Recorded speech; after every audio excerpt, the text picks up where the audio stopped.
Десеттина граѓани само во текот на денешниот ден го контактираа надлежниот јавен обвинител за да споделат свои сознанија и да помогнат во истрагата за скандалот со цитостатици на клиниката за онкологија.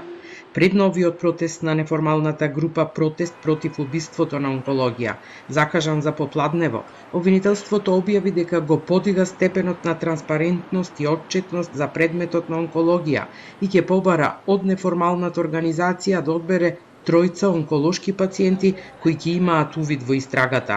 Образложија дека овие дополнителни чекори ги преземаат затоа што станува збор за случај во кој се испитува евентуална повреда на највисокото уставно загарантирано право на здравствена заштита.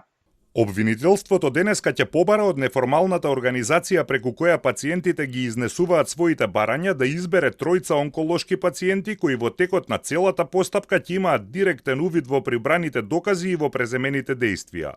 Пациентите ќе треба претходно да потпишат изјави со кои ќе се гарантира тајноста на постапката и на личните податоци во кои ќе имаат увид. Начинот на избор на пациентите е оставен на нивните представници кои го изнесоа ваквото барање.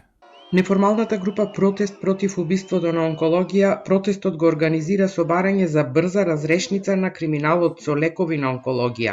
Го повторија ултиматумот, обвинителството за една недела да излезе со детали за истрагата, а бараат и одговорност од високите функционери кои биле дел од скандалот на клиниката за онкологија.